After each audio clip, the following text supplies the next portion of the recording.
Bienvenido a Proyectado Podcast.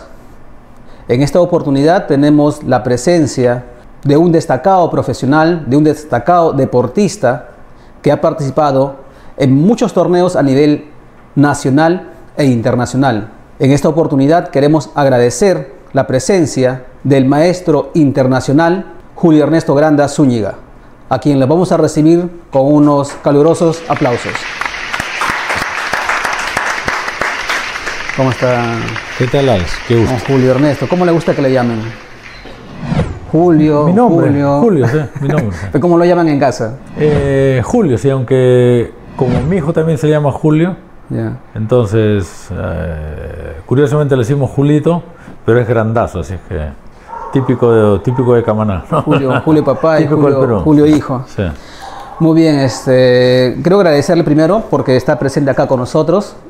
Y comenzando de repente con algo, la primera pregunta, de paso también, dar a conocer a las personas que quizás de ahora, no niños, que de repente no lo conocen, ¿dónde nació usted? ¿Cómo fue su infancia? Bueno, mi infancia transcurrió en el campo, en la calle Chihuahua, que es ahora mismo donde vivo, aunque ahora mismo es un terrenito a unas 2 cuadras aproximadas, de donde mi padre tiene sus tierras, una casa que ya no está, se derrumbó hace muchos años, pero que ahí transcurrió mi infancia, ¿no? Con mis padres, mis hermanos, y marcada por el campo, ¿no? Lo que pasa que mi padre, que sabía jugar ajedrez y que lo había dejado, se acuerda el año 1972, cuando hubo un famoso match entre un norteamericano que era el retador y el vigente campeón soviético que era Boris Spassky, ¿no? Ruso. Y claro, en plena Guerra Fría de las dos superpotencias, y aparte había mucha tensión. Y claro, que se enfrentaran un representante de esa superpotencia y con mucho carisma ambos, se generó tremenda expectativa. Y mi padre, que lo había dejado, dijo, pero si a mí me gusta el ajedrez, voy a enseñarle a mis hijos. Pero no pensó en mí, sino en mis hermanos mayores. Pero a mí me llamó la atención porque, claro, vivimos en el campo, no había tele, felizmente, ¿no? No había tele, no había muchas alternativas. Más allá del fútbol, los juegos pues que antes eran característicos de los niños, ¿no? Bolas y trompitos y cosas así. La matagente, la chapechapa, claro, la esconde. Efectivamente. Es una infancia que va a quedar para los recuerdos. Una infancia feliz, muy feliz. Muy bonitos. Muy bonito. Que de repente sería bueno también transmitirlo a nuestros hijos, ¿no? Lamentablemente yo me he dado cuenta que el medio influye bastante. Entonces cuando hay un medio donde se establecen unos patrones es muy difícil cambiarlos, porque es como una imposición tácita, ¿no? Porque nadie lo impone, pero ahí está, ¿no? Entonces un niño desde chiquitito y el medio te condiciona, se le da el celular, se le condiciona que vea un montón de cosas, que incluso luego tantos videojuegos y cosas así, y claro, eso al final la mayoría lo hace y es muy difícil romper eso, muy difícil. Queremos recalcar que usted es de Camaná, nació en Camaná. ¿En qué año exactamente? En 1967. 1967. Sí, mi familia paterna es de Camaná. Es un apellido bastante antiguo, incluso tengo un lejano parentesco con Chabuca Granda. Chabuca Granda. Que su abuelo, José Granda Esquivel, venía a ser pariente de mi bisabuelo Erasmo Granda Lira. Y su abuelo se fue a Lima y luego Chabuca nació en Abancay, un poco accidentalmente porque su padre era minero y justamente en una mina. Pero ella realmente era de Lima, ¿no? Pero había ese vínculo con su abuelo que era ocoñejo, ¿no? Como mi bisabuelo. Y por parte materna del Valle de Majes, de Huancarque. Huancarque, Majes. Una historia curiosa de mis padres, mi padre era policía y lo destacaron al Valle de Majes. Y lo primero que le advirtieron fue, ni se te ocurre ir a Huancarque, porque es una tierra de brujas. De las brujas. Claro. Y mi papá no estaba dispuesto a ir, ¿no? Sin embargo, órdenes son órdenes y lo destinaron, o sea, había una queja, entonces tuvo que ir a Huancarque, ¿no? Pero ya había conocido a mi madre en un baile. Ya que estuvo en Huancarque, entonces la visitó y ahí empezó la historia. Eso dicen, ¿no? Los que entran, creo, pero son creencias, los que entraban por Huancarque ya quedaban como que hechizados con las mujeres de la zona. Sí, porque en realidad es un valle especial, tiene una... O sea, efectivamente uno puede captar un misterio, algo especial en Huancarque. Hay unas montañas que parecen pirámides, Sí, sí, sí, he visto ahora último. Sí, sí, realmente y el río, el majestuoso río Majes, realmente es un valle muy especial. Zúñiga.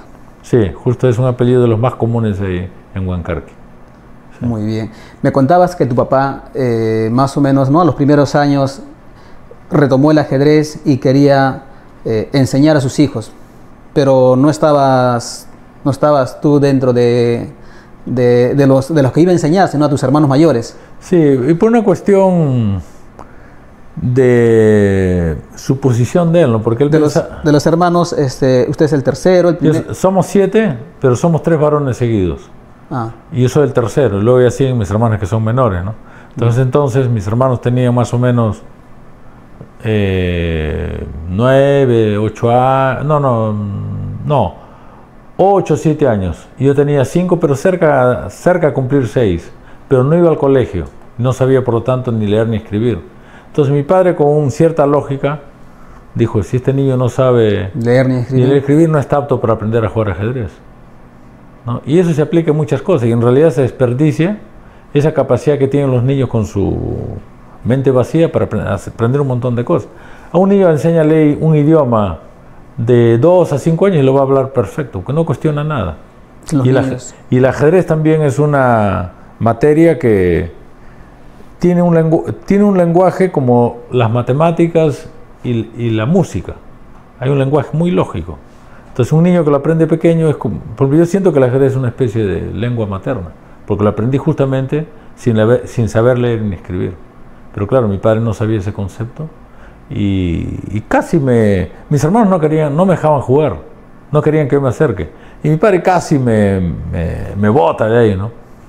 Pero al ver pero al ver que yo estaba tranquilito, ya lo dejaré, no está molestando, porque yo era bien tímido, bien calladito. Ah, ya, entonces, o sea, solamente miraba. Yo simplemente me llamó la atención y me puse con mis hermanos. Y mis hermanos me amenazaban para que me vaya, ¿no? Pero claro, como yo me pegué a mi padre, entonces él, ya, como está calladito, no, ya pues, no, ya, que no estorba, ya pues. Y ahí aprendí, ¿no? Pero luego mis hermanos no querían jugar conmigo. Porque ellos se juntaban y claro, a mí me veían como el más chiquito, como el torpe, ¿no? Porque yo era pues menor, ¿no? Y yo tenía que insistir, llorar incluso, quejarme con mi madre para que aceptaran. Y ellos empezaron a aceptarme y nos ganábamos, pero había una diferencia, que a mí no me gustaba perder. Y mi hermano mayor particularmente, por divertirse, un niño pues buscan la diversión. Él se divertía al ver mi reacción cuando perdía. Cuando llorabas ahí. Sí, o ya mi reacción él se divertía, ¿no? Entonces, ya por ejemplo, cuando él me estaba a punto de dar el jaque mate, él se estaba parando. Porque sabía que yo lo iba a perseguir, ¿no? Y luego que terminaba la partida empezaba la correteadera, ¿no? Pero como vivíamos en la chacra, él tenía espacio de sobra y mayor se escabullía, ¿no? Pero me hizo un tremendo favor con eso, porque yo trataba de darme cuenta de dónde me había equivocado. Y realmente en el verano del 73, que yo ya había cumplido, yo soy de febrero, ya había cumplido 6 años, superé a mis hermanos, ¿no? Pero claro, mi padre tenía un nivel más avanzado y él no quería jugar conmigo porque lloraba. Entonces me trajo aquí al centro, donde había un bibliotecario. En realidad era alcaide, don Carlos Jara, pero su esposa estaba a cargo de la biblioteca, él también. Entonces la manera era muy pequeño en ese entonces y poca gente, y se aburría porque normalmente la gente no tiene el hábito de la lectura. Entonces don Carlos, que era un jugador de primera categoría, puso tableros en las mesas normalmente vacías de la biblioteca y se llenó y se convirtió en una especie de club de ajedrez. Entonces yo iba ahí a jugar y al comienzo él me daba una ventaja importante, me daba la dama de ventaja, que es la pieza más valiosa. Y yo empecé ya, ¿no? Entonces cuando ya vio que mano a mano yo ya le ganaba, entonces ya no quería jugar conmigo. Entonces buscaba así, y ya todos se pasaron la voz que había un chiquito que les ganaba a todos. Entonces buscaba algún desconocido, pues, ¿no? De Lima, alguien que venía así. Y a veces aceptaban hasta de mala gana y yo les ganaba, ¿no? Entonces fue rápido mejoré mi nivel, ¿no? Desde pequeño ya comenzabas a analizar tus jugadas. Sí, porque sobre todo mi hermano mayor, ¿no? Me hacía llorar, yo también por la misma derrota, por el mismo dolor de la derrota y las reacciones. Entonces mi padre me castigaba, ¿no? Porque yo, por llamar la atención, como no podía desfogar esa frustración, porque mi hermano se escabullía, bien por él, entonces a veces arrancaba las yucas, el frejol, claro, como todo ya niño, me pasaba, claro. Entonces mi papá decía, el llorón, ahí, ya, a dormir en verano, ahí con tanto calor, era un castigo tremendo, ¿no? Entonces una vez que se me pasaba el llanto, entonces yo trataba de reconstruir el tablero, ¿no? ¿Dónde me he equivocado? Entonces luego que se me pasaba, me lavaba la cara y otra vez quería jugar, ¿no? Entonces así rápido, y ya mis hermanos ya no querían jugar conmigo. ¿En qué año es ese cuando fuiste a la biblioteca y comenzó, digamos, a formarse un grupo ya y jugar ajedrez con otros niños y con otras personas? O sea, el efecto que tuvo ese match entre Bobby Fischer, que fue el campeón, bueno, el que consiguió el título de campeón al derrotar justamente al soviético, Boris Spassky, eso hizo que el ajedrez se popularizara en Camaná, en el mundo, pero Camaná no fue la excepción. Ibas a una tiendita y había un tablero de ajedrez, la biblioteca, por todo lado. Entonces, y era gobierno del general Juan Velasco Alvarado, y se hizo un torneo incluso. Entonces, como yo ya era conocido ahí en la biblioteca, entonces competí, pues, ¿no? Y clasifiqué, tenía 6 años para representar a Camaná junto a un primo, Wilfredo Granda Concha. Él también se ganó el derecho. Y fuimos pues a Arequipa, ¿no? Pero previamente las autoridades de Sinamos, que era el organismo que organizaba eso, fue a la chacra donde mi papá, ¿no? Le dijo, tu hijo ha clasificado, tiene que ir a Arequipa. Y mi papá dijo, ¿y quién va a acompañar a esta criatura? Yo me dedico al ganado lechero, todos los días tengo que sacar leche. ¿Quién lo acompaña? Tan chiquito. Entonces, no, mi hijo no va aquí. ¿Quién se va a hacer responsable? Y tenía razón, ¿no? Pero mi madre susurró a mi padre y le dijo que lo acompañe su hermano, Dani, no mi hermano mayor. Y Dani tenía 9 años. Entonces llegamos a Arequipa, y nosotros éramos de campo, tímidos, pues no teníamos casi roce social. Claro. Entonces 2 chiquitos, ¿y esos chiquitos qué hacen ahí? Son de Camaná. ¿Qué? ¿En Camaná se juega ajedrez? Se nos tomaban el pelo, ¿no? Entonces, ¿eso fue en Arequipa? En Arequipa, sí. Arequipa. Jugaré el grandecito. No, el chiquito es el que juega. ¿Qué es esto? Una camanejada. Y no me dejaron jugar. Habiéndome ganado el derecho, no me dejaron jugar. Claro. Y mi hermano, me imagino, consiguió un tablero. Y ya pues me puse a jugar con todo el que pasaba. Y al ver que les ganaba a todos, entonces dije, ¿y este chiquito dónde salió? No. Que juegue con el campeón. Porque ya que ganaba a todos, dicen que le jugué con el campeón y le gané también. Yo a veces no me creo todas esas historias, porque yo realmente, yo no me acuerdo, sino lo que he escuchado. No me acuerdo de lo que he vivido. Porque yo tenía 6 años y era chiquito, pues, y aparte luego lo adornan, pero debe tener cierta credibilidad porque salió, y eso sí es algo concreto, salió la primera nota periodística en el diario El Pueblo, y salió, textualmente salió esto, ¿no? Niño campesino asombra en ajedrez. Pero eso vino bien porque un dirigente, el doctor Reinaldo Llerena, se comunicó con mi padre, y al año siguiente ya yo empecé a viajar a Arequipa todos los fines de semana para competir ahí con jugadores ya de nivel, ¿no? Entonces yo empecé como 4ª categoría y tenía que llegar a primera. Hice todo ese proceso y eso desembocó clasificando al campeonato nacional absoluto de mayores. Tuve que ir a Lima. ¿De mayores? Sí, sí. O sea, pero el ajedrez no es por categorías. También, pero no hay limitaciones. Si un chiquito logra destacar, puede jugar si quiere con el mayor, ¿no? Ah, no hay limitaciones. Depende de tu nivel. Depende del nivel. Claro. Pero al revés no. Obviamente un viejo no jugaría con él. Claro. En ese entonces siempre hay una demanda de inversión, ¿no? De llevar de Camaná a Arequipa, Camaná, y dónde quedarse allá en Arequipa.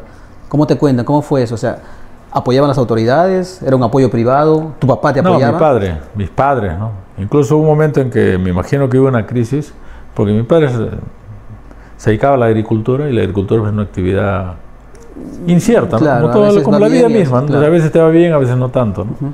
Y es una actividad pues que tú tienes que cultivar varios meses, y luego de pronto llega la cosecha y se pone muy barato, y claro. No recuperas ni para los gastos a veces, ¿no? Entonces parece que hubo una crisis de ese tipo, y mi padre de pronto dijo, ¿para qué gasto tanto en este muchacho que ajedrez, tanto gasto? ¿Qué le va a dar? Claro, entonces, ya pues ya no lo voy a mandar, porque en ese entonces no había ni bus, tenía que enviarme en colectivo, en un comité, era un comité, esos carros grandes, esas lanchas. Tipo camiones, creo. No, lanchas. Lancha, sí, lanchas. Esos autos grandes, claro, antiguos. Sí. Entonces yo me quejé con mi mamá y le dije, si mi papá no me quiere enviar a Arequipa, me voy a pie, 180 kilómetros. Pero parece que lo dije con tal determinación. Claro. Y mi padre creo que se condicionó a vender un torete y ya consiguió la plata y me sigue enviando. Su papá, sus hermanos, ¿quién le inspiró a iniciar esta carrera del ajedrez desde niño? Digamos que las circunstancias, ¿no? O sea, fue algo muy fortuito. Yo nunca quise dedicarme al ajedrez, ¿no? Simplemente como aprendí de pequeño, para mí era muy natural jugar ajedrez y como empezaba a ganar... Como cualquier niño cuando le gusta un juego y ahí está. Claro, y ves que compites y ganas y todo el mundo te apoya y le decía a mi papá, mira, tu hijo destaca, tiene talento, ya, un libro y cosas así. Incluso hasta un argentino llegó a Lima cuando yo tenía ya 10 años. Yo ya tenía ya... en competencia estabas como 3 años. Claro, yo ya tenía ya un recorrido, pero claro, una cosa es jugar a un nivel, otra cosa ya es internacional. Entonces vino un argentino, maestro internacional, y en Lima, ¿no? Entonces me invitaron a mí a jugar un torneo con él. Había una diferencia pues muy notoria, ¿no? Y claro, la opinión de este maestro internacional, ¿no? Entonces, el pibe argentino, el pibe juega, pero le hace falta grau. ¿Grau? Grau, sí. Entonces mi padre, o sea, no, estudiar grau. Mi padre grau, el almirante, ¿no? Que no sabía que el almirante jugaba y en realidad era un grau argentino que escribió un tratado general de ajedrez que en ese entonces eran de los libros más recomendables.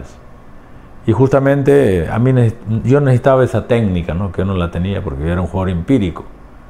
Entonces, y tuvo el detalle de enviar esos 4 tomos, que es un tratado, por correo, pero se robaron el tercero y el cuarto tomo.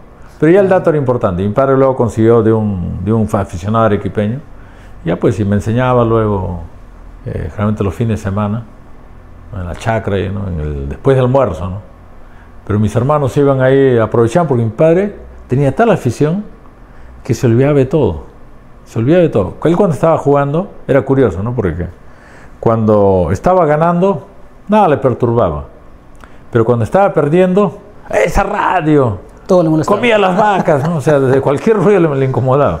Pero como no era competencia, era simplemente desarrollar lo que hacía ese libro. Entonces mi padre leía, se ponía en otra dimensión, ¿no? Se olvidaba de todo. Una felicidad. Y mis hermanos, al ver que mi padre estaba pues en otra dimensión, aprovechaban, en vez de estar ahí juntando pasto para las vacas, siempre en la chacra hay algo que hacer, ¿no? Ahí había un portón y en pleno callejón, en el que era Callejón Chico, ahí estaban jugando con los vecinos. Gol, y yo decía, aquí no se acaba esto para irme a jugar fútbol. Desconectado. Y mi padre en su mundo, ¿no? Y me enseñaba a mí y yo por respeto, al ver que él tenía tanta pasión, decía, ya pues me quedaré aquí tranquilito, pero una oreja estaba pendiente del juego del fútbol de mis hermanos. Y así pues algo habrá aprendido, ¿no? ¿Le has ganado a tu papá en las primeras jugadas? ¿En qué momento le llegaste a ganar? Te dijo, a ver, juguemos. En realidad... ¿O solamente te enseñaba? No, me enseñaba, pero en algún momento yo también empecé a jugar con él. La verdad que no me acuerdo, pero él dice de que jugamos una partida. Yo estaba pues así estaba con unas ganas pues, ¿no? De ganarle, pues, porque él me castigaba, ¿no? Por lo que lloraba tanto. Entonces, como que me castigó y luego luego me levanté, pues me lavé la cara y le dije, no, pero no va a llorar ahora.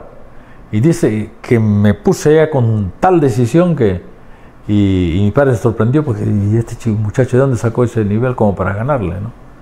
Entonces ya vio que tenía, pues que iba mejorando rápido, ¿no? O sea, una experiencia bonita, ¿no? Pero realmente no me acuerdo en qué momento puntualmente le gané la primera partida. ¿Cuáles fueron los mayores retos que tuviste en la trayectoria, ¿no? En los primeros años de competencia para llegar a ser el gran maestro internacional? Es un proceso, ¿no? O sea, primeramente tienes que continuar, o sea, en cualquier actividad si uno lo deja, ya pierdes el ritmo, ¿no? Aunque hubieron circunstancias que, por ejemplo, Cuando tenía, me parece... ¿O cómo llegaste a ser? A ver, cuéntanos No, esa historia. no, o sea, yo ya había tenido un recorrido aquí en el Perú. ¿No? A los 9 años había jugado el campeonato nacional absoluto en Lima. Luego... A los 9 años eras campeón nacional absoluto. No. ¿Sí, no? Jugué, clasifiqué a la final, pero ahí era otro nivel, ¿no? No, ahí ya me empezaron a ganar porque me faltaba, pues, ¿no? Claro. Me faltaba un bagaje como... Pero yo seguía, ¿no? Y de pronto, me parece que fue cuando yo tenía 11 años, o 10 años, no sé. Se hizo un campeonato nacional escolar. Y yo realmente ya podría haber sido el favorito, porque claro, había tenido un recorrido, ¿no? Y de pronto, ante la sorpresa de mi padre, pusieron en las reglas que no podían jugar, no podían jugar el torneo, no podían participar jugadores de primera categoría. O sea, prácticamente era una norma contra mí, ¿no? Prácticamente, porque yo prácticamente era el único de primera categoría.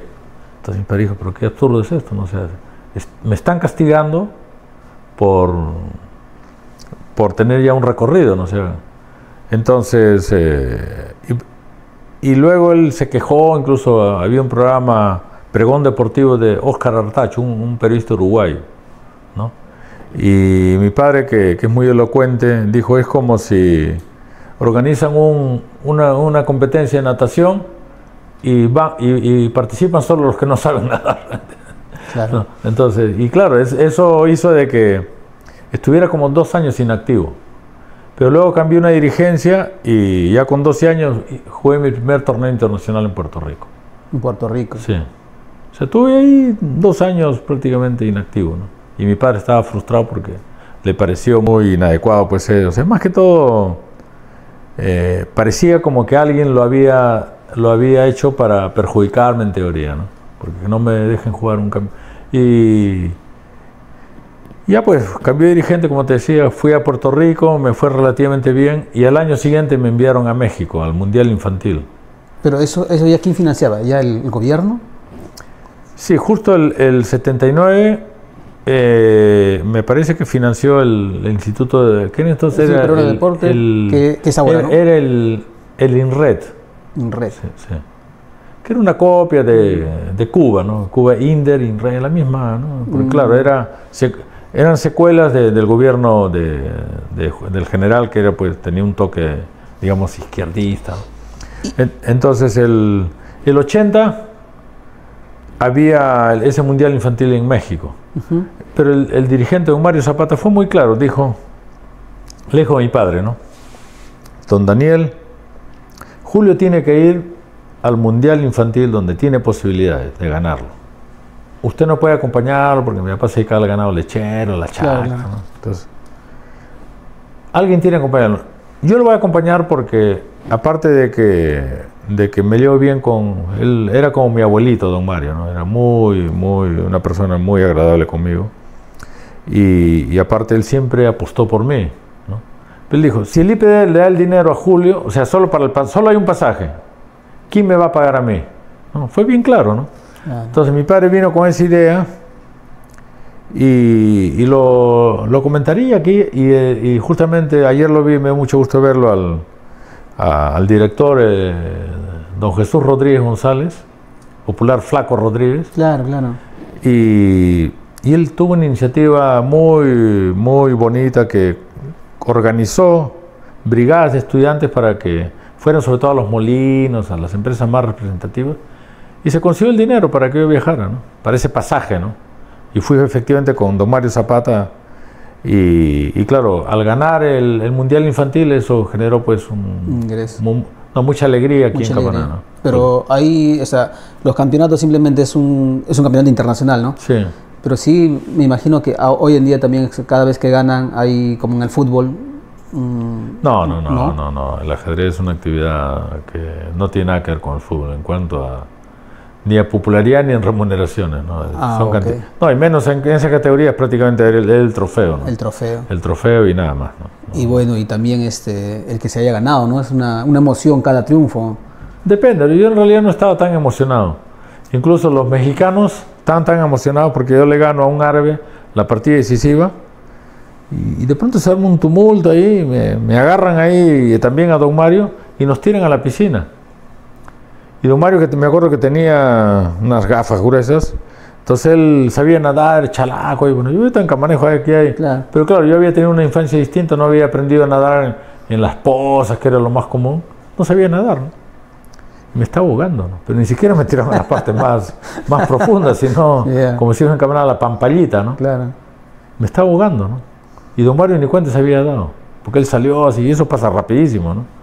Y una paraguaya con síndrome de Argentina nos dijo: che, no se está ahogando el pibe.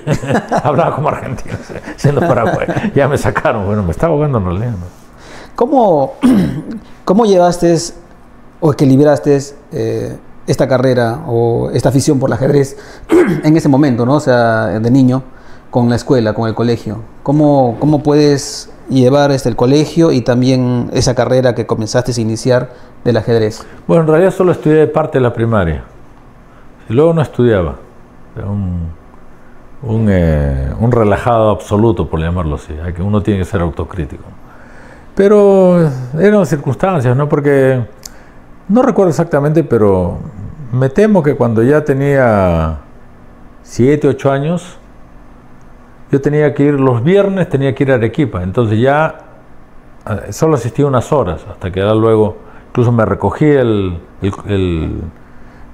chofer, bueno, el conductor de ese auto, de esa lancha, y me llevaba a almorzar, luego tenía que alistarme y irme a Arequipa, ¿no? Entonces, no, me perdía varias horas, ¿no? Pero había un detalle realmente impresionante, ¿no?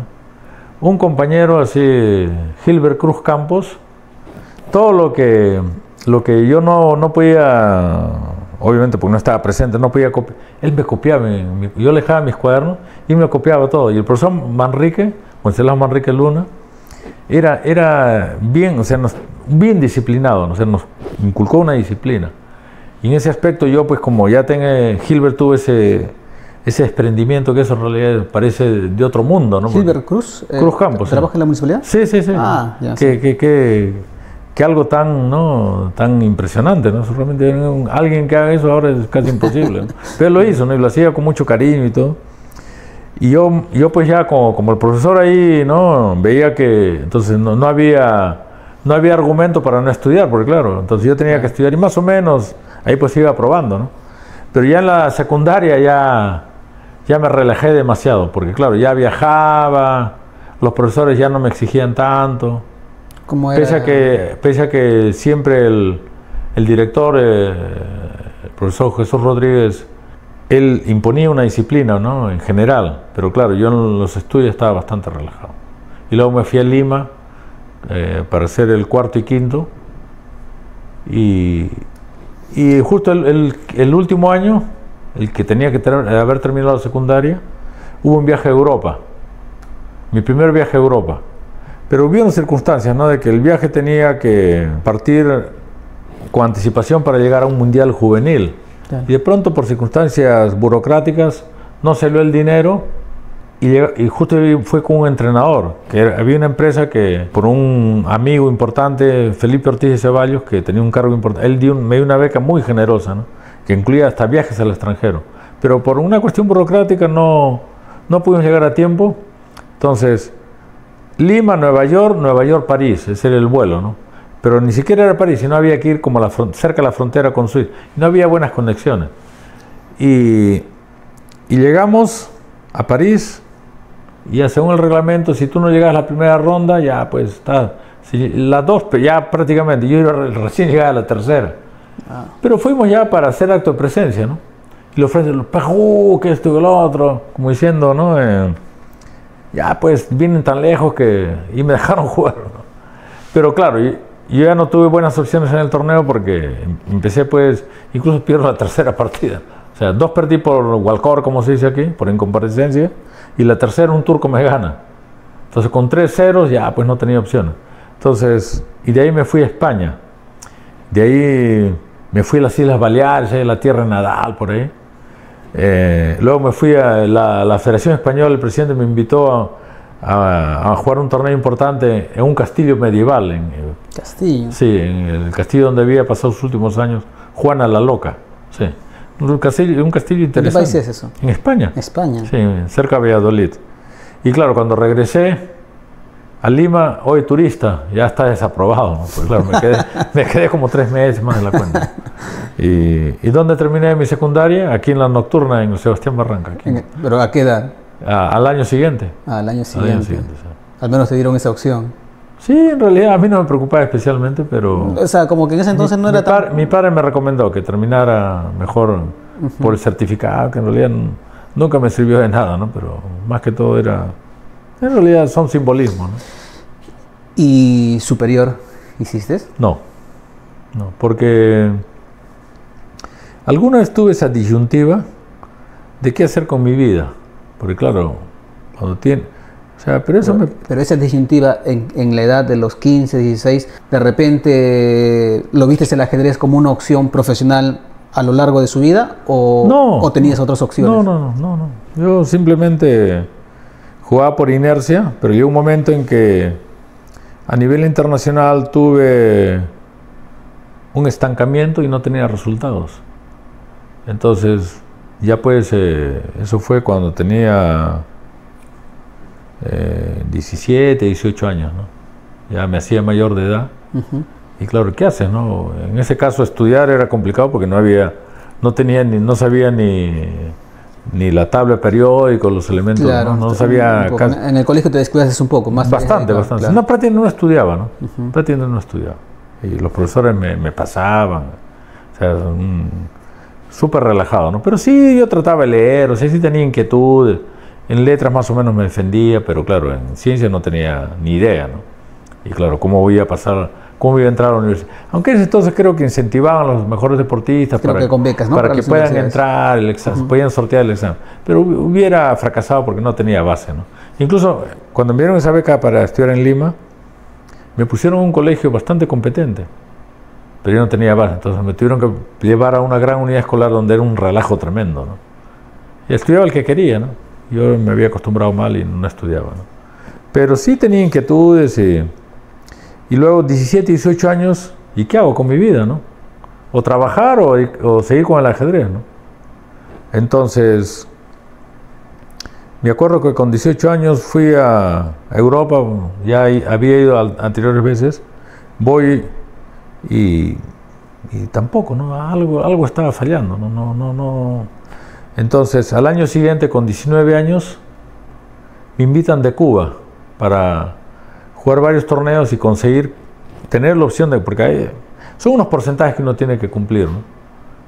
Y si no cumples, obviamente no tienes opciones de conseguir el máximo de título de gran maestro. Entonces, de pronto me entró una determinación, fui con una determinación, y cuando llego a Cuba primero me sacan la mugre, ¿no? Pero yo también, ¿no? O sea, tenía otra decisión. Entonces, ya el siguiente torneo ya cumplí el primer requisito. Y luego tenía que hacerlo en el torneo Capablanca, que es uno de los torneos más tradicionales del mundo. Y tenía que ganar la última partida. Y felizmente gané y conseguí el título de gran maestro. Y al haber conseguido el título de gran maestro, en ese entonces habían buenas condiciones si tú eras gran maestro, sobre todo en Europa. Entonces yo ya me acostumbré a viajar sobre todo a España, y me bastaba incluso jugar los veranos europeos, que son pues junio, julio, agosto, ¿no? Y con lo que ganaba me alcanzaba para vivir bien el resto del año aquí, ¿no? En ese entonces Perú era mucho más barato que ahora, ¿no? Entonces ya de alguna manera tenía pues, había solventado qué hacer con mi vida, ¿no? Porque muchas veces es un tema económico, ¿no? Porque ¿para qué se estudia? En realidad se estudia para luego poder optar a un trabajo, ¿no? Entonces en mi caso yo realmente no, o tenía que trabajar en cualquier otra cosa o seguir con el ajedrez. ¿Nunca te encontraste así como que entre la espada y la pared, ¿no? Con tu familia? ¿O nunca te dijeron, sabes que ya, como decías, no tenías tus 18 años y ibas a ser mayor de edad, ¿qué vas a hacer? ¿Sabes que ponte a trabajar o vas a seguir en esto? ¿Tuviste alguna inseguridad en algún momento? No especialmente, porque como desde chiquito empecé a viajar, y luego cuando ya empecé a viajar al extranjero, ya ganaba algo de dinero, ¿no? O sea, no eran premios, para un joven era ya dinero, ¿no? Claro. O sea, ya yo de pronto podía comprarme ropa de marca, tenía efectivo, me acostumbré a tener efectivo, ¿no? Y por supuesto a gastarlo como normalmente es un joven, claro, cuando no tiene la orientación adecuada, ¿no? Entonces, pero yo tenía efectivo y me lo gastaba, ¿no? Pero claro, luego ya si quieres viajar a Europa, eso ya requiere más ingresos, ¿no? Pero como yo estaba en alza, entonces ya tenía ingresos significativos como para vivir cómodamente. ¿Tienes alguna reflexión o una autocrítica, digamos, de ese proceso? No, claro, hay que ser autocrítico, ¿no? Por más que a veces cuando te ven solo de una perspectiva, tratan pues de poner el campeón. Entonces yo siempre he sido mi más feroz crítico, ¿no? Porque uno tiene que ser así, ¿no? O sea, no dejarse llevar por las mieles del éxito, ¿no? Porque la condición humana es bien triste, ¿no? Entonces a veces yo veo que lo ponen a alguien ahí como, ¿no? En un pedestal, nada que ver, pues, ¿no? Somos seres humanos con muchas fallas. Hay muchos, como seres humanos, hay muchos deportes, ¿no? A veces que cuando llegan a ser campeones, sí. ¿Alguna vez se te subió los humos? Algunas veces, sí. Pero siempre he tenido una vocecita interior, ¿no? Que me decía, oye, ¿no? Como pasaba también en la antigua Roma, ¿no? Había alguien que le decía al emperador, oye, eres de carne y hueso, ¿no? No, porque en realidad, si uno es objetivo y uno es muy autocrítico, te das cuenta que la condición humana pues nos condiciona a cometer errores muchas veces graves, de toda índole, ¿no? Entonces no corresponde en nuestra condición ponerse en un pedestal, ¿no? Por más, a veces por ejemplo yo veía que me hacían unas tremendas campañas publicitarias en algún diario, ¿no? Que el campeón, que esto y que lo... Yo nunca leí felizmente, ¿no? Nunca leí, pero no digo que alguna vez eso te quiere manipular un poco, ¿no? Pero hay que siempre pisar tierra, ¿no? Exacto. En los tantos torneos que has tenido, ¿nos puedes contar alguna anécdota, digamos, alguna anécdota así que la puedas recordar, una anécdota memorable en uno de los muchos torneos que de repente siempre lo recuerdas y siempre te gusta o te gustaría contarlo?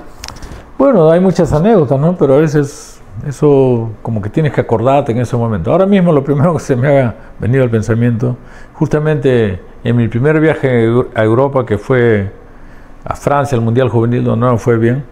Entonces luego viajé a España, ¿no? Y claro, de París tomé un tren a Barcelona, ¿no? Que es la puerta de entrada, digamos, desde Francia, ¿no? Bueno, también hay otra por el País Vasco, pero además, digamos, aparte yo iba a un torneo que se hacía cerca de Barcelona. Entonces, y claro, una vez que voy a Barcelona ya me dirijo ahí un poco a las montañas y catalanas, ahí a ese torneo en Manresa.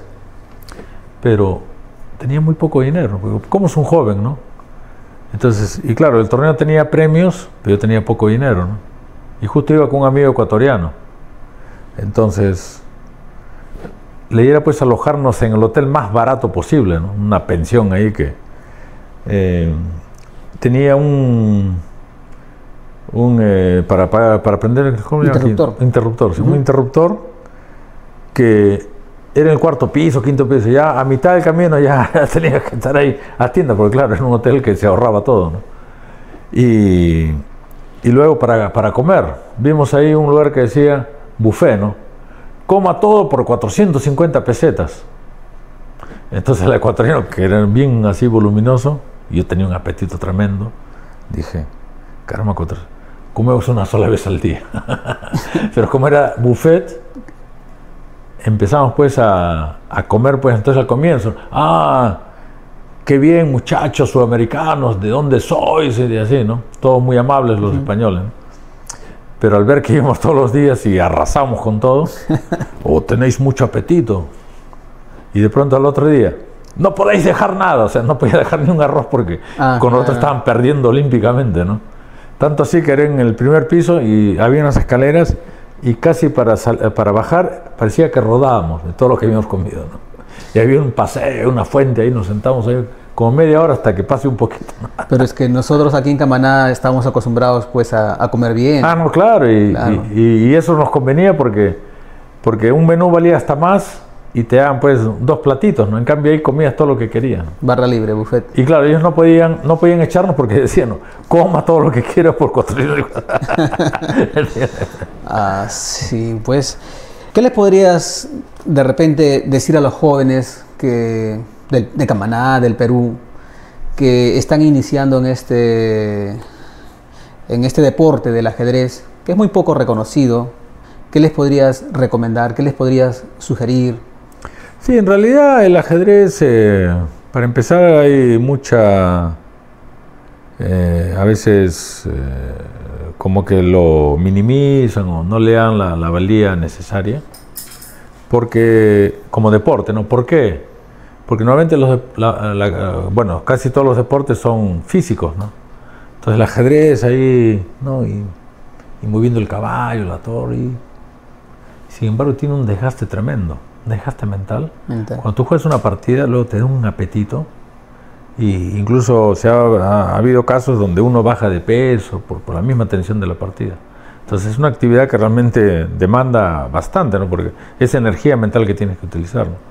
Pero hay cierto desdén a veces, ¿no? De las mismas autoridades deportivas. Pero es así, es normal. Uno tiene siempre que poner las cosas en su contexto, ¿no? Que podría tener más reconocimiento, sí, ¿no? Pero en realidad porcentualmente somos pocos los que jugamos ajedrez, ¿no?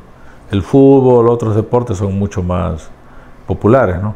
Pero yo creo que el ajedrez, al margen de la cuestión deportiva, creo que tiene reconocidas virtudes, su propia práctica, ¿no? En el sentido de que para jugar ajedrez tienes que pensar de una manera lógica.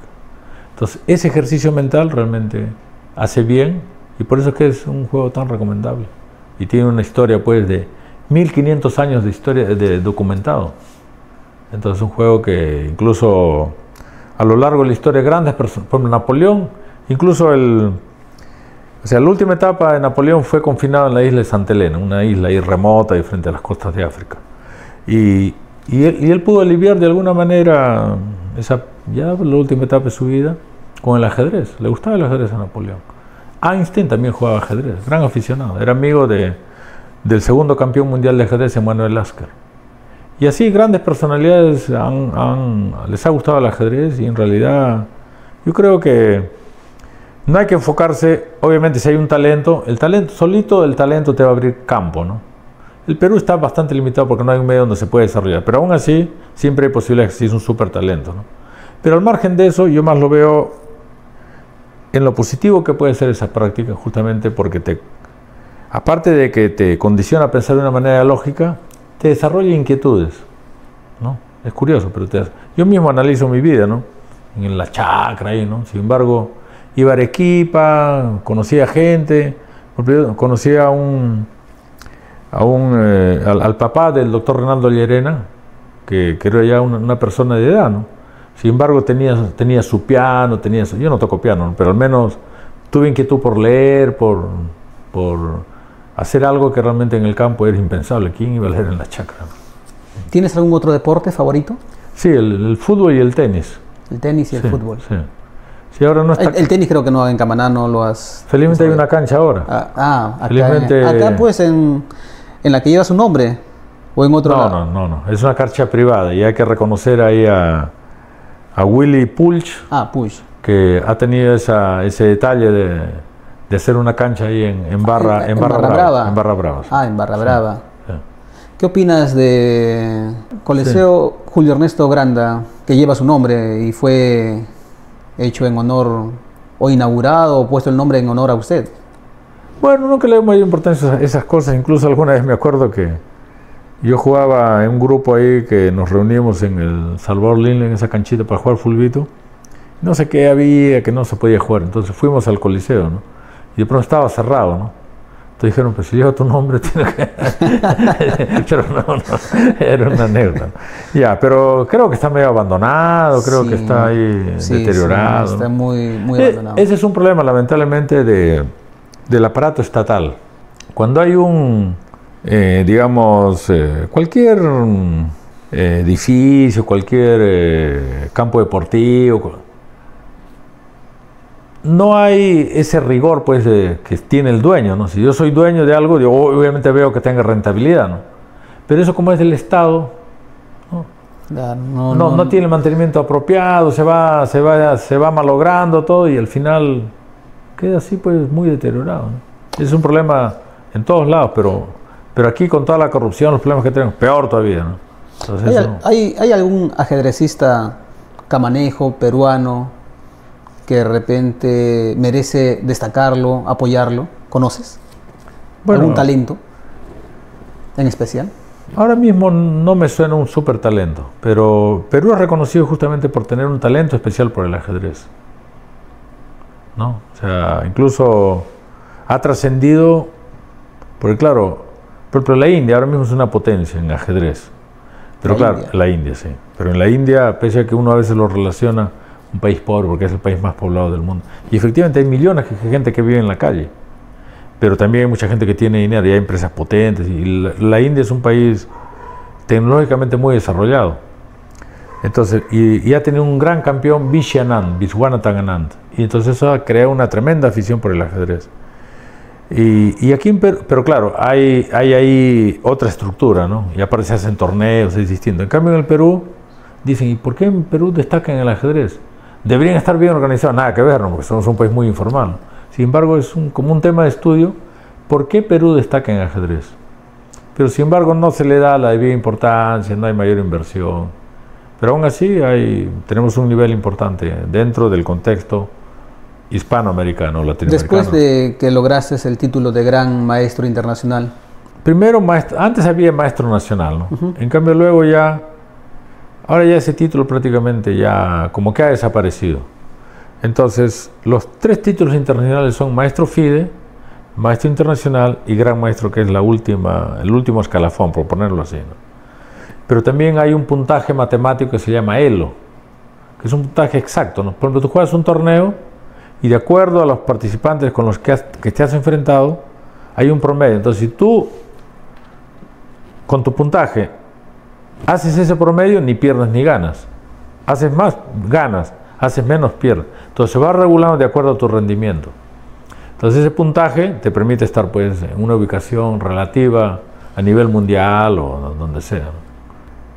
Y para eso hay que estar pues compitiendo, y aquí lamentablemente, no solamente en Perú, sino en América Latina casi no hay torneos, ¿no?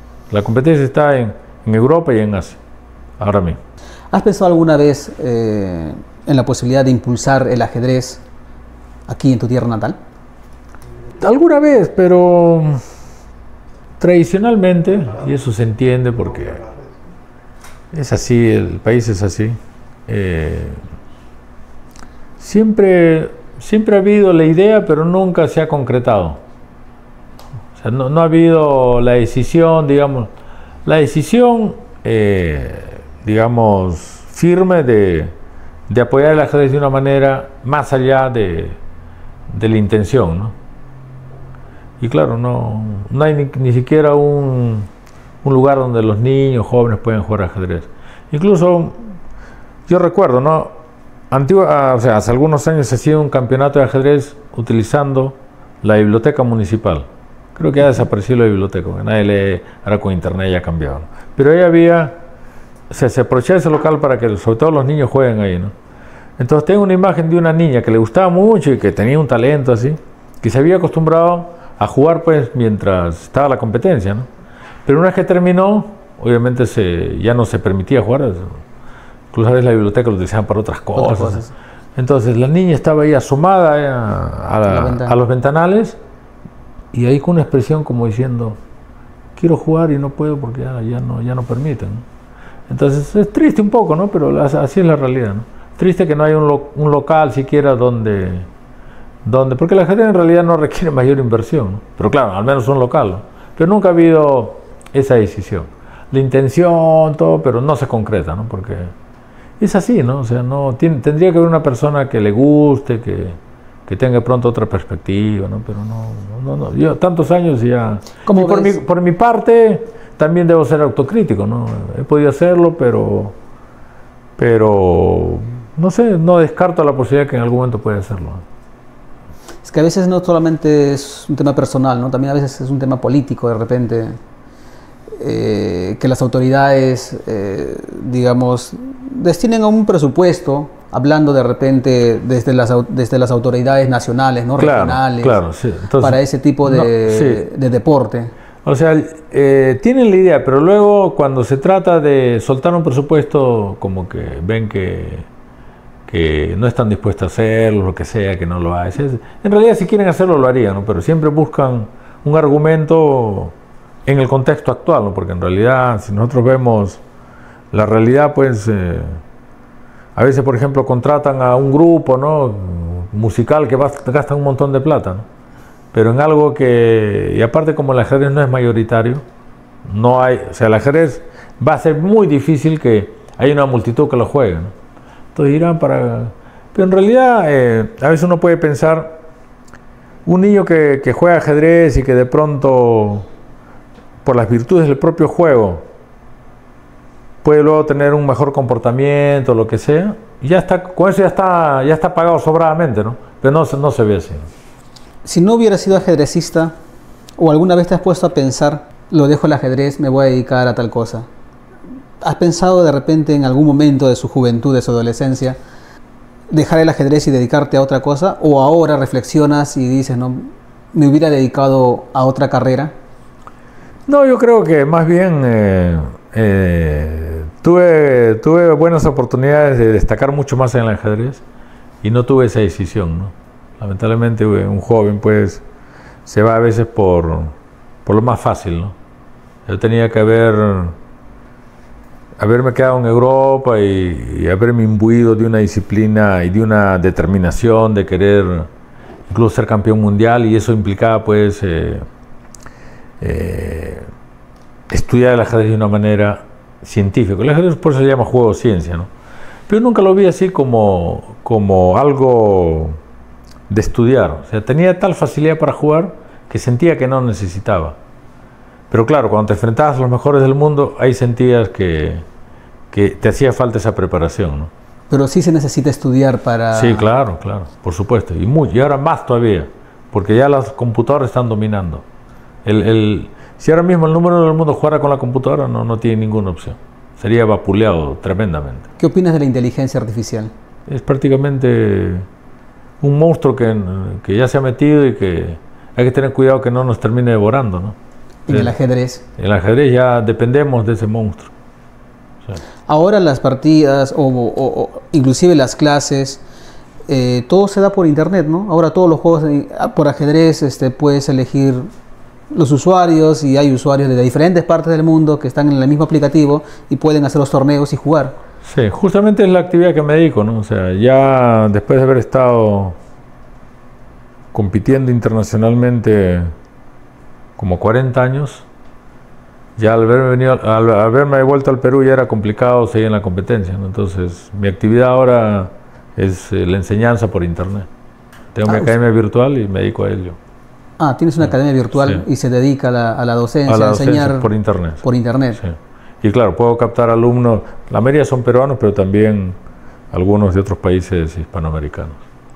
Y en ese grupo de alumnos que tienes y estás formando, ¿hay alguien que destaque? ¿Hay alguien que dices, este muchacho tiene talento? Sí, claro, sí. Hay niños o niñas impresionantes, ¿no? Lo que pasa es que el ajedrez, como cualquier actividad, es un proceso, ¿no?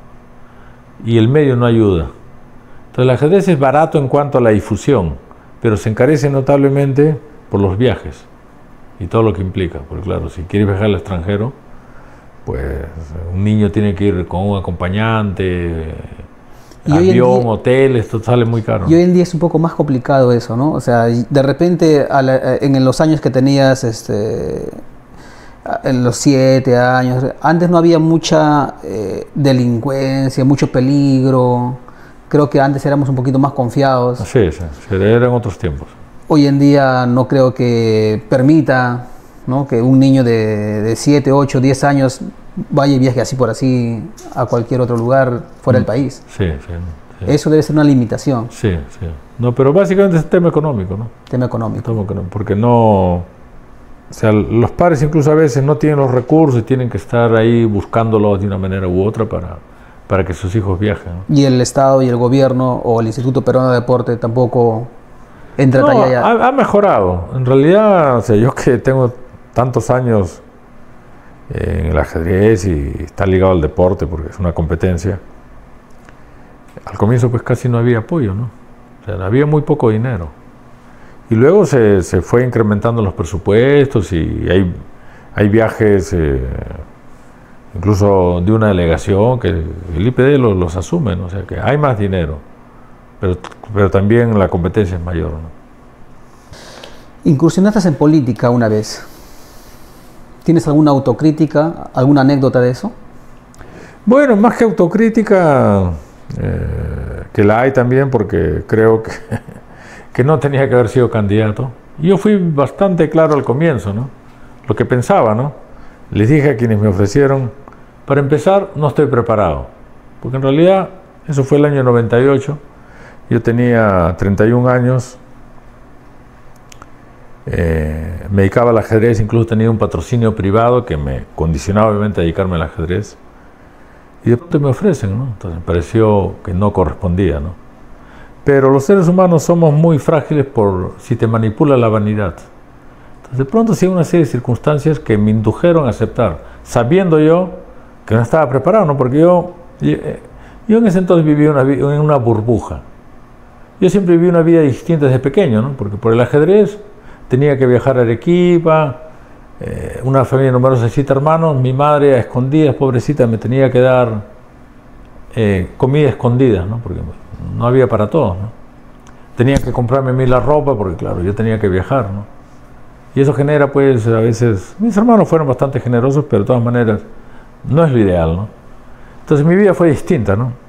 Y cuando empecé a viajar allá al extranjero, sobre todo a Europa, ya puede ser una vida bastante artificial, ¿no? Porque yo vivía en hoteles, paraba viajando, tenía bastante efectivo, me lo gastaba. Era una burbuja, ¿no? Y de pronto ser candidato a la alcaldía de Camaná no cuajaba, pues, ¿no? Porque ¿qué sé yo de gestión pública? Ni sabía muy bien Fue para la provincial. Para la provincial, sí. Y sabía a quiénes convocar, porque hay una lista, ¿no? Y claro, me pesó tremendamente haber aceptado. Y una vez que acepté, ya uno tiene que tener palabra, ya no podía echarme atrás, ¿no? Y empezó la campaña, había que salir y te das cuenta de que la gente piensa que les vas a cambiar la vida. O sea, yo me acuerdo que di un discurso, lo que se llama un meeting, y claro, uno también te deja llevar por el entusiasmo y quiere hacer cosas y quieres prometer. Y yo digo, ¿en dónde me estoy metiendo? Y yo qué sé, cómo, si no tengo ni el dinero, ni sé gestión, ni los contactos, ¿cómo consigo ese dinero para una idea que se te ocurre? Y ves que la gente te escuchaba y un poco que te creía, ¿no? Y dije, ¿y ahora qué va a pasar? Y parece que tenía opciones de ganar. Y dije, ¿y ahora qué pasa si voy a ganar? Qué horrible, ¿no? ¿Cómo voy a poder, no? O sea, pero claro, eso te empuja, ¿no? Pero yo tenía esa vocecita interior, ¿no? Que me iba así... Que siempre te acompañaba siempre. Que siempre me acompañaba, sí. Y creo que eso es por el ajedrez, ¿no? Porque cuando uno piensa tienes que no solamente ver tu punto de vista, sino el contrario. Eso ya es un aporte importante que tiene el ajedrez. Entonces yo decía, ¿y ahora, no? Pero paralelamente empezaron a pasar cosas misteriosas, cosas de otra índole, bastante extrañas, ¿no? Bueno, no sería dable aquí porque es un tema bastante complejo, pero tuve la lucidez felizmente de renunciar, ¿no? Renuncié bajo gran presión, pero impuse lo que realmente era lo sensato, lo que al comienzo yo había determinado y que luego ciertas circunstancias me indujeron a aceptar. Pero fue un tremendo aprendizaje y sobre todo esa experiencia me condicionó a retirarme del ajedrez un tiempo. Tuve 4 años retirado del ajedrez y empecé incluso vino algún reportaje en Lima, ¿no? Y pusieron algo así que me causó gracia, ¿no? Es peón, porque en el ajedrez hay un peón, ¿no? Claro. Y peón se utiliza aquel que trabaja en la chacra, ¿no? El peón de su propia chacra, ¿no? Entonces yo me puse a trabajar en el campo. Yo tengo un poco de terreno, ¿no? Tengo un topito, ¿no? Algo mío, alquilaba, ¿no? Y tenía que hacer yo el trabajo partiendo todo el día, ¿no? Pero eso me hizo bien, ¿no? Porque vi la otra cara de la vida, ¿no? Porque claro, había vivido, ¿no? En realidad, Yo nunca me consideré rico, pero en realidad era rico, ¿no? Porque tenía bastante efectivo, ¿no? Y vivía en hoteles 5 estrellas, viajes por aquí, por allá, ¿no? Y en otros países donde hay mejores condiciones de vida, básicamente en España, en Europa, ¿no? Y de pronto ponerme a trabajar en las chacras, ¿no? Me acuerdo que contraté un tractor para que arar el terreno, y a mí soy de índole ecológica, y veía que había plástico, y plástico está por todos lados. Qué brutos que somos los seres humanos, ¿no? Cómo nos contaminamos, y no hacemos nada para controlar eso. Plástico por todos lados, ¿no? Ahora mismo estamos respirando micropartículas de plástico, es la realidad. En el aire, en el mar. Qué pena, qué pena. Todo el mar está contaminado de plástico. Entonces yo estaba recogiendo las bolsas de plástico ahí, ¿no? Pero estaba sin zapatos, ¿no? Yo parto sin zapatos y me gusta, ¿no? Y es saludable también. Y con un saco ahí metiendo ahí, ¿no? Todo, botellas de veneno, tanta basura que metemos, ¿no? Y el tractorista, que yo no lo conocía, me estaba mirando, pero él sí me conocía, ¿no? Me estaba mirando así, ¿no? Pero no se animaba a decirme nada. Hasta que Naso aguantó y me dijo, oye, Granda, ¿no es mejor que te dediques al ajedrez? Como diciendo, este loco que hace aquí, ¿no? Que hace recogiendo plásticos ahí, ¿no? Entonces, pero fue como ver la vida como es, ¿no? Como la mayoría de la gente vive, ¿no? Yo viví en una burbuja y de pronto esa es la realidad, ¿no? Y eso me hizo tremendamente bien, ¿no? Porque claro, no sabía cómo era la otra vida de la mayoría de la gente, ¿no? Y estuve 4 años prácticamente retirado del ajedrez.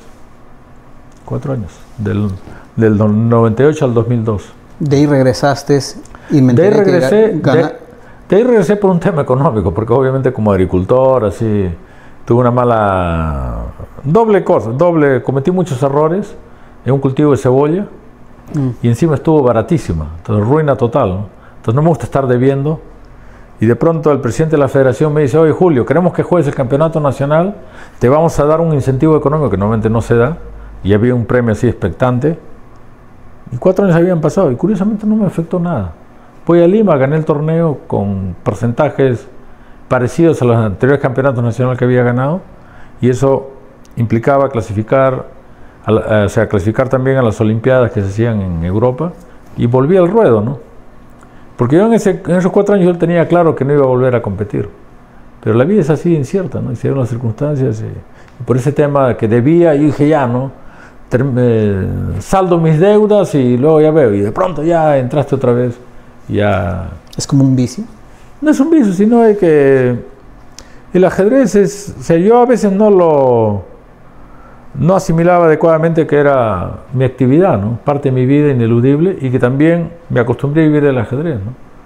O sea, yo vivía las competencias, viví muchos años las competencias, con toda la incertidumbre que ello implica, pero me iba bien relativamente, ¿no?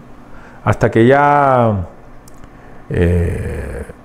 con esto las computadoras ya se hizo muy complicado. Ganar un torneo en Europa era dificilísimo. Y claro, yo tenía familia que mantener, entonces dije, ya, me vuelvo al Perú y ya pues me dedicaré a la enseñanza, ¿no? ¿Ya te retiraste de los campeonatos?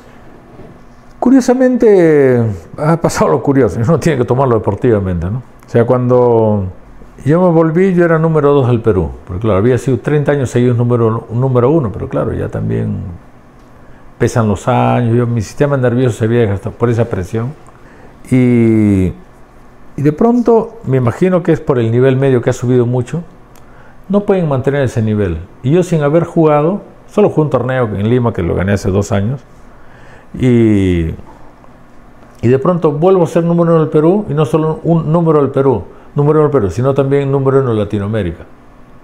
Pero en el deporte están condicionados con la juventud. Yo tengo 58 años, dirán, pues este viejito ya hay que jubilarlo, ¿no? Pero objetivamente, por el elo, porque es ese puntaje, yo soy número 1 de Perú y Latinoamérica. Pero ya se olvidan de ti. Y uno tiene que tomarlo de la mejor manera, ¿no? Porque es ley de vida, ¿no? Entonces yo digo, ya pues, yo podría jugar todavía, pero si me pusiera a jugar, ya me descuidaría mi enseñanza. Y ahora mismo no es viable, por un tema económico, volver a la competencia, ¿no? Entonces ya pues me he acostumbrado a la enseñanza, ¿no? ¿Alguna autocrítica de tu vida que sientes que de repente has desaprovechado en algún momento una oportunidad? No, más de una, ¿no? Más de una. ¿Nos puedes contar es curioso, una, ¿no? de repente, como para tenerlo como para reflexión. No tanto en algo puntual, sino en general, la actitud. La actitud ante la vida influye muchísimo, ¿no? Entonces, y es curioso, ¿no? Y es irónico de alguna manera, ¿no? Porque uno en su juventud es más proclive a cometer errores.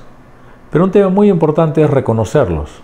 Lamentablemente a veces uno, como ser humano, se cierra tanto que no los quiere reconocer, por lo que sea, ¿no? A veces no te das cuenta muy bien, tema de vanidad, de ego, lo que sea, ¿no? No los reconoces. Entonces, y con los años se supone que ya uno va madurando, va viendo la vida de otra manera, ¿no? Pero claro, ya tienes la experiencia, pero no tienes la energía de la juventud, ¿no? Entonces, si ahora, por ejemplo, tuviera la posibilidad de, digamos, ¿no? Que es imposible, pero obviamente con la relativa madurez que uno tiene con los años y la energía de juventud, obviamente sería otra persona, ¿no? Pero lamentablemente para aprender tienes que pasar por esos errores, ¿no? Y la actitud es muy importante, ¿no? A veces uno no tiene la actitud y bajo ese enfoque te vas por un rumbo que no es el apropiado, ¿no? Y bajo ese contexto pierdes muchas oportunidades, ¿no? Y cometes muchos errores que no deberías cometerlo, ¿no? Sí, hay muchos jóvenes que están mirando este podcast, lo miran a usted. ¿Qué mensaje de reflexión, qué mensaje le darías a ellos? Bueno, no solamente desde el punto de vista del ajedrez, ¿no? Que obviamente estoy condicionado de ello porque toda mi vida, ¿no? Tengo más de 50 años jugando ajedrez y por lo visto ya va a ser difícil quitármelo de encima porque es parte ineludible de mi vida. Pero yo creo que uno tiene que siempre enfocarse como ser humano, ¿no? Nunca olvidarse que somos seres humanos con muchas limitaciones y que al margen de lo que se consigue en la vida, uno siempre tiene que respetar al prójimo, ¿no? Siempre tienes que ver que tú no puedes ponerte ni por encima ni por abajo de nadie, ¿no? Y siempre respetar la dignidad humana. Y aprender, ¿no? Aprender. Yo creo que si uno tiene esas inquietudes por aprender, eso va a hacer que tengas un panorama más amplio, que te sirva a ti mismo como para que vayas teniendo de pronto una filosofía de vida mejor, más amplia. No cerrarte a veces en cosas que incluso a veces están condicionadas por el medio, ¿no? El medio establece unos patrones que a veces la gente piensa que son los ideales y no siempre es así. Hay más cosas, hay mucho más, hay muchas cosas ocultas que a veces uno no las sabe bien y que sigues por inercia. Y en esa inercia lamentablemente se pueden tomar actitudes muy negativas. Como siempre digo y acabo a veces, algún último mensaje que quisieras, porque ya terminamos, de repente al público nuevo que lo va a conocer o que ya lo conoce o que está por conocerlo, porque muchas personas de nuestra generación que entre el 80 y 90 lo conocemos, ¿no? Pero hay muchos niños hoy en día que no conocen mucho, ¿no? Digamos de personajes como usted que han tenido una gran historia de reflexión, de autocríticas, de emprender en este deporte que es muy poco reconocido aquí en Perú, pero que a pesar de las limitaciones y de manera natural, sobre todo, ha logrado premios y menciones, ¿no? Como haber llegado a ser el gran maestro internacional del ajedrez. ¿Qué mensaje, qué reflexión, qué consejo le darías a todas esas personas que les gusta o están iniciando en el ajedrez? Sí, claro, justo como ajedrecista necesariamente tendría que darles algún consejo, ¿no? En el sentido de que no se condiciona por los resultados, ¿no? O sea, a veces un niño quiere ganar porque el medio está condicionado a ganar, ¿no? O sea, nadie se acuerda de los perdedores, ¿no? Y siempre ese morbo, ¿no? ¿Quién ganó? ¿No? Pero al margen de eso, yo creo que lo importante en el caso del ajedrez es de que es una actividad que aparte que te divierte, más allá de las derrotas, que uno tiene que aprender a asimilarlas. Bobby Fischer decía, ¿no? Él tenía tanta confianza en sí mismo que él decía, yo no considero perder una partida, ni se me ocurre perder una partida, pero si lograra pasar, lo tomo como un tremendo aprendizaje. Entonces, no hay condicionarse por los resultados, ¿no? Es como por ejemplo en la vida misma, ¿no? Hay gente que de pronto emprende algún negocio y le va mal porque no siempre las cosas salen como uno quisiera, ¿no? pero hay que tener siempre esa perseverancia, ¿no? Ese ánimo de saber, si te caes, saber levantarte, ¿no? Y tener más ganas como para recuperarte. O sea, yo creo que esa actitud influye muchísimo para que cualquier actividad que emprendas, pues tengas esa capacidad de recuperación. Y el ajedrez es así, ¿no? Entonces, jueguen el ajedrez porque creo que ayuda, ¿no? Ayuda a tener un pensamiento más amplio, tal vez. En esa práctica de pronto vas a tener capacidad de abstracción, ¿no? Porque para hacer una jugada uno a veces tiene que pensar pues más allá del impulso, más allá de lo aparente, ¿no? Tienes que requiere bastante concentración. Bastante concentración. Entonces eso ya, sobre todo en estos tiempos modernos, ¿no? Lamentablemente yo veo con mucha preocupación de que a un niño desde pequeño se le mete el celular, ¿no? Los videojuegos, un exceso, ¿no? Entonces el ajedrez representa una pausa, ¿no? Como diciendo, no, aquí tienes que contrarrestar toda esa inercia. Pero también hay ajedrez ahí en el celular, en la computadora. Claro, no, incluso hay ritmos rápidos también, ¿no? Por ejemplo, una partida de ajedrez, para que tengan una idea, puede durar 5 horas, 6 horas, hasta más, ¿no? Una partida, la más larga, 11 horas con un inglés hace mucho tiempo, ¿no? Pero no fueron seguidas, pero de todas maneras, en total, se aplazó, ahora ya no se aplaza por las computadoras, ¿no? Pero también en el ajedrez juegan a veces hasta un cuarto de minuto, ¿no? Creo que hay un récord, ¿no? De 2 movimientos. Es el mate más rápido. Mate más rápido, ¿no? Pero las partidas así, a un minuto, que llaman el ajedrez bala, el bullet en inglés. Eso puede jugar un gran maestro para tener un reflejo, pero un niño que recién está aprendiendo no tiene sentido, ¿no? Claro. Entonces el ajedrez es raciocinio, es pausa, ¿no? Pero el medio está tan condicionado a hacerlo todo rápido, todo. O sea, estamos en un mundo que todo es muy acelerado, ¿no? ¿Y qué le diría o qué recomendaría a nuestros gobernantes nacionales, locales, regionales, para que de alguna manera de repente puedan apoyar un poco más este deporte? Sinceramente no he sentido ese, o sea, muchas veces incluso antes de una campaña se te acercan, ¿no? Yo me río, ¿no? Porque te lo pintan todo muy bonito y ya sabes que la realidad es distinta, ¿no? A veces hay una genuina intención, no se puede negar, pero lo que te decía, ¿no? También somos un país con tantas limitaciones, ¿no? Que a veces la misma realidad te induce a destinar fondos para cosas de pronto más necesarias, ¿no? Pero yo creo que vale la pena apostar por una actividad que no requiere mayor inversión y que realmente puede tener muchos beneficios, ¿no? Ahora, lamentablemente vemos que la política, todo en general, ¿no? Porque a veces uno critica a los políticos, pero los políticos son el reflejo de nuestra sociedad, ¿no? Entonces vivimos en unos tiempos donde vemos pues que casi todo es rapiña, ¿no? El político generalmente entra con la intención, obviamente todo muy camuflado en bonitas palabras, con la intención de, una vez que llega al cargo, sacar el máximo provecho, ¿no? Y eso es una constante prácticamente. Es una pena, pero se ha deteriorado tanto esa vocación de servicio natural que deberíamos tener, sobre todo cuando alguien llega a un cargo público, pero eso ya se ha olvidado, ¿no? Ya es mal visto, ¿no? O sea, ya, como dices, es una constante que sucede muy a menudo. Sí. Y lo podemos ver, ¿no? Que la mayoría de alcaldes, funcionarios están en las cárceles. Sí, no, presidentes, ¿no? O sea, prácticamente hay una cárcel ahí donde casi todos los presidentes tienen, ese es su destino, ¿no? Es triste, ¿no? Y cómo cambiar eso, ¿no? Muy difícil porque una expectativa razonable es la educación, pero vemos que la educación cada vez es más paupérrima, ¿no? Y a veces te pones a pensar y dices, ¿no? Como que si hubiera una intencionalidad para que, por ejemplo, uno ve las noticias, ¿no? Ve los diarios, todos son noticias negativas, porque ese morbo es el que vende, ¿no? Ves los programas reality, tanta basura que la gente se entretiene con eso, ¿no? Y no se hace nada para buscar cosas más profundas, más apropiadas. Y lamentablemente es así, ¿no? Y cuando se entra esa inercia, es muy difícil quitar eso porque tendrían que pasar realmente varias generaciones para revertir esa situación. Es como que nos inducen, ¿no? Con tanta esa mala información, nos inducen de repente a estar entretenidos en otras cosas y no en lo que realmente deberíamos enfocarnos. Sí, sí.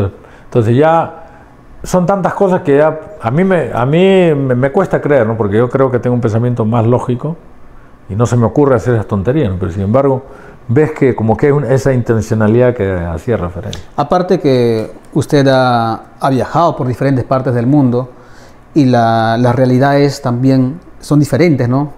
No es Europa como Perú. Ah, no, o sea, eso de viajar creo que hace mucho bien porque tienes otro panorama, ¿no? Exacto. ¿No? Otro panorama, o sea, y no solo en aspectos materiales, sino también en la misma, por ejemplo, en Europa, ¿no? Que es donde más he participado, incluso he vivido 10 años con mi familia en España, y te das cuenta que cosas que allá en Europa las han superado, nosotros todavía estamos en pañales, ¿no? Entonces hay una diferencia en el pensamiento también, ¿no? Creo que hay muchas cosas que conversar, una hora nos queda muy corto, pero yo estoy muy agradecido porque nos has contado una historia de reflexión, de autocríticas, de motivación, ¿no?